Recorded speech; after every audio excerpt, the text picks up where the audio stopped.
So now I'd like to actually introduce our the co-presentation for introduction for the actual dialogue series, Maryantonett, Flumian, and Miles Richardson. I'm going to do both of them together. So before you clap, I'm going to introduce both. Maryantonett Flumian is the president of the Institute on Governance.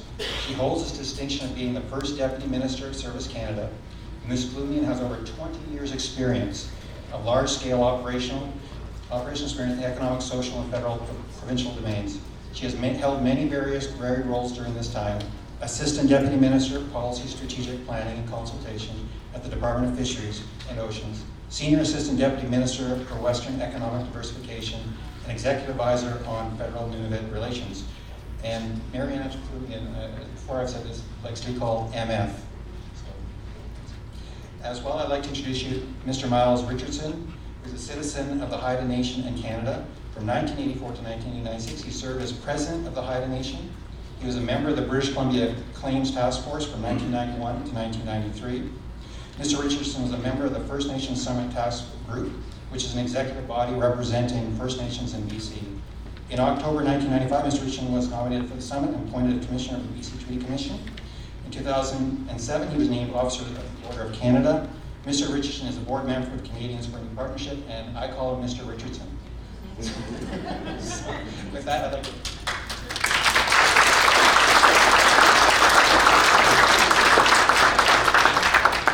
ask MF to come up and.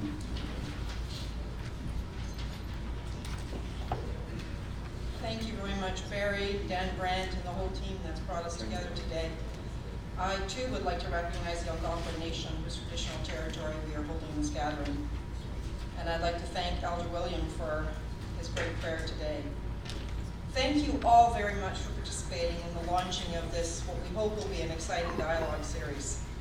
This is the first of 5 planned dialogues exploring 4 themes: nation building and nation rebuilding, jurisdiction, intergovernmental fiscal relations, and collective governance and wealth creation. We also recognize that there's a lot of work proceeding in lots of borders in this space, across First Nations, Métis and Inuit peoples, across governments at all levels, and civil society and academia. But we are hoping that this dialogue will begin to bring together at these future events, will stimulate discussion by providing a respectful and neutral environment where participants can openly communicate the precursors for what we hope will be changed. Along with our partners, we recognize the opportunity that this moment in history presents and believe that now is the time to share, each one of us, our vision in an open forum that can assist in moving the most important relationship in Canada forward.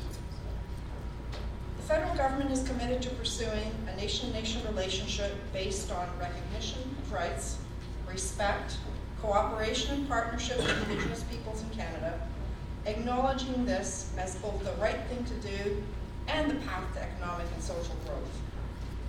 This commitment invites the opportunity for thoughtful reflection and discussion of the path forward to achieve this nation-to-nation series of relationships. As Canada looks to mark the sesquicentennial and celebrate 150 years since Confederation, important conversations that started long before confederations continue to need to be held about Canadian identity, both past and future. A new nation-to-nation relationship is a fundamental component of fostering reconciliation and restoring resilience to Indigenous nations.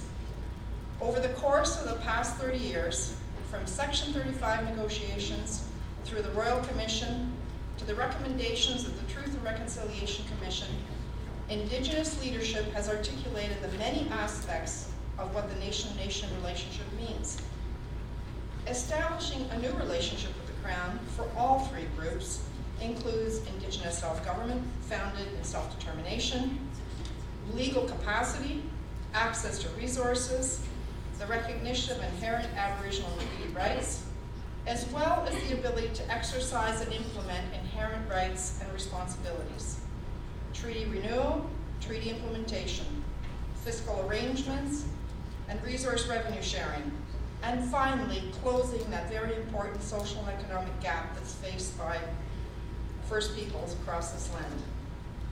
Developing a new relationship with Indigenous people in Canada will present a challenge to both federal and provincial governments, make no mistake. However, it is necessary from a social, legal, and economic perspective. Recognizing the opportunities that this moment presents, the Institute on Governance is convening a dialogue around the nation-nation relationship. The IOG fundamentally believes that nations and leaders must have the opportunity to share their vision in an open forum and direct the agenda moving forward. By convening experts and facilitating the exchange of knowledge, this project aims to bring to the forefront systemic governance challenges that have impeded advancements in the relationship and how it's built to date. We are seeking, with your help, to articulate the characteristics of the nation-nation relationship as defined by Indigenous leaders and government departments, as well as identifying the key issues, the challenges, and the opportunities that we must all face together. The IOG is hoping to set the table to continue this dialogue around the characteristics of a nation-nation relationship. This series of dialogues, hosted in partnership with Canadians for a New Partnership and others as we move across the country, builds and expands on a foundation of timely and relevant dialogues hosted by the IOG that convene all parties in a neutral and respectful environment. We're not Johnny-come-latelys to this conversation. In 2012 and 2013, we hosted the Beyond Section 35 Symposia series across Canada, in Ottawa, in Calgary, and in Vancouver, bringing together community leaders, academics, senior public servants, and other experts to reflect on the promise of Section 35 of the Canadian Constitution and how to more rapidly advance these relationships. In 2014, we gathered leaders from governments, Indigenous leadership, and private sector and academia at the Towards Reconciliation Symposia in Toronto to discuss the future of Indigenous governance and to share perspectives on important legal, governance, social, and economic advancements made since the 1996 report of the Royal Commission on Aboriginal Peoples. In 2016, we facilitated 2 panels, the characteristics of a nation-nation relationship and how can Indigenous shared governance institutions support a nation-nation relationship. All of this material can be found on our website at iog.ca. Much of it is still very useful in today's discussions. And indeed, from my perspective, it still presents important insights that can help shape go forward. So once again, I'd like to stress that it's our hope that by convening experts and facilitating the exchange of knowledge, these dialogues will identify the key issues, challenges, and opportunities that we can focus on. These 5 dialogues, which will be held, as I said, in Vancouver, Toronto, Halifax, and then back in Ottawa for the summary, will provide opportunities through the upcoming year to discuss the most important relationship, as articulated by the Prime Minister, to our country, Canada.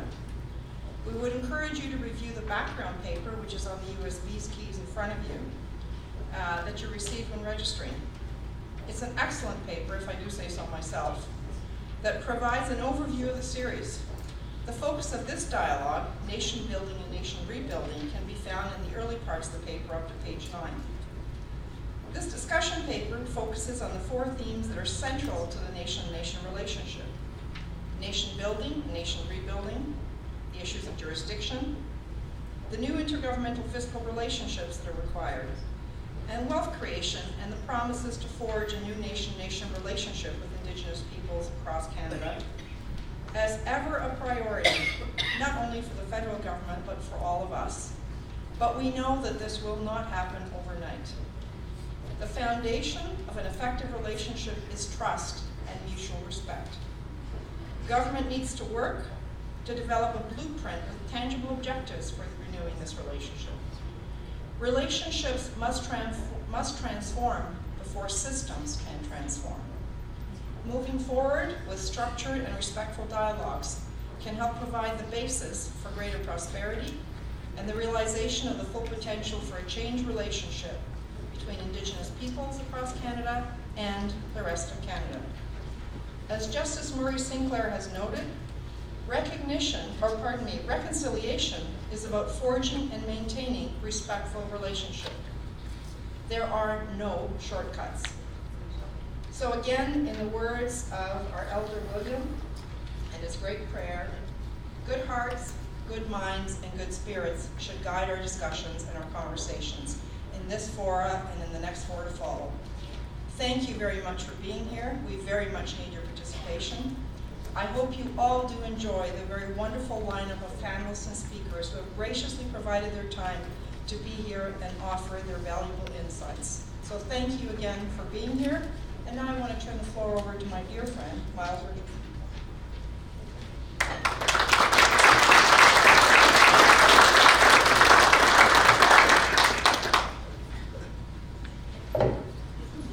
Thank you, Maryantonett, and to Barry for your generous introduction to the Algonquin Nation on whose territory we're gathered today, and Elder William for your excellent, inspiring prayer this morning.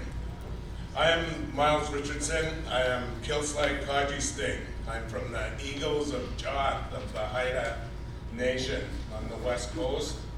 And I'm here today as a director of Canadians for a New Partnership. Canadians for a New Partnership are a group of Canadians who got together through the vision of our founder, Stephen Kakwe, the past Premier of the Northwest Territories, President of the Dene Nation, who had serious concerns in the days of Idle No More, and as the Truth and Reconciliation Commission wound down and all the pain of that was coming to the surface, and felt that we needed a group of champions in Canada to make sure that something was done about reconciliation in this country, that it was time that we did this task right, that we did it correctly, really that we did what we should have done 150 years ago as Canada was established. So Canadians for a New Partnership is a group of ex-national chiefs, ex-Indigenous leaders from across this country, past prime ministers, elders, and youth who are committed to that task. And today we're partnering here with the Institute on Governance, who's been a staunch supporter of this agenda and has been doing really good work over the years on bringing interested government officials, Indigenous leaders, different people from across the country together to dialogue and further this discussion that is so important. And one thing that Canadians for a New Partnership is committed to doing is articulating and championing the effective way to build this new relationship. And that's by dialoguing with Canadians and engaging everyone across this country in this initiative. We've got everything we need to prosper, all of us, in this nation that today we call Canada. And as we work through the next 2 days, let's really focus on the opportunity that's in front of us and the challenge of unlocking, unleashing our potential as Indigenous peoples, as Indigenous nations, Inuit and Métis, and this fledgling nation, this young nation that we're building together called Canada. You know, one thing in doing this, one thing I want to remind you of is 150 years ago, Canada, I think, started off on the right path, committing to treaty making, that we need to treat each other as we see ourselves, as nations. As Indigenous people, that's what we've always been. And in the colonial period, when Canada was jostling with the other colonial powers for domination in Turtle Island, they brought a proposal over from Britain, the Royal Proclamation of 1763, where none of our interests could be ceded or could be taken away from our nations without a formal treaty with the British Crown. That was the right beginning. That was the right way to begin. And they brought that proposal to Niagara Falls, where they entered into the Treaty of Niagara with the Eastern tribes, which was all that they were in contact with then. And you look at the covenant chain, I think was that a Haudenosaunee covenant chain, Mike? And you look at the two-row wampum, that is as eloquent and clear an articulation of the desired relationship as any of us need today. And that was at the beginning point. That's the relationship that we intended to enter into. And then everything went wrong very quickly. As Canada was established 150 years ago, the first thing they set up was the Indian Act. They changed their mind. Canada decided that far from recognizing who we are as nations and entering into honorable treaties of coexistence and sharing, that they were going to deny any of our human entitlements and assimilate us through the Indian Act. Exactly the wrong thing to do. So for the past 50, 60 years, we've been moving through the persistence of our leaders and through the courts, the clarity of the courts, the integrity of the courts, to pointing toward what the Truth and Reconciliation recommended to us. The same thing RCAP did 20 years ago. The same recommendations. We need to change our fundamental relationship. And that, when we talk about nation to nation, is what we're talking about over the next 2 days. That far from a policy of denial and assimilation, Canada must breathe life into its good commitment to reestablishing, and they use those words, reestablishing nation-to-nation relationships. I say to you that takes a formal commitment. It'll take time to flesh that out, but we must begin that with a reaffirmation of that commitment on both sides of the negotiating table. That Canada must commit to recognizing Indigenous peoples, Indigenous nations, as we see ourselves. Recognizing us and working with us to solve our own problems. Solve our own challenges, Kelowna was a noble idea, putting all those billions of dollars into a pot to close the social gaps. One thing that I recognize very clearly is you could put the whole budget of Canada into closing the social gaps, and you ain't gonna get there. You can't, nobody in Ottawa can parachute in solutions for our people. We have to do that as collectives, as nations, and the best Canada can do is to recognize who we see ourselves in our territories and work with us to address issues to our people. Now that's going to take some effort on our side too, and we better not sweep that under the rug. We better keep that front and center. That as Indigenous people, we must define who we are as peoples, as nations. We must define our citizenship We must define our relationship to our territories. And that takes effort. And one thing that I've come to realize over the years is that you cannot be a nation without an acceptable measure of sovereignty. Sovereignty to me isn't a airy-fairy term. What's the word for it? It's something impractical. On the contrary, sovereignty is something that you don't negotiate sovereignty. Sovereignty isn't something somebody else bestows on you. Sovereignty exists right here, inside your beating heart. That's where your nation's sovereignty exists. And if it doesn't exist there, you know what? It probably doesn't exist.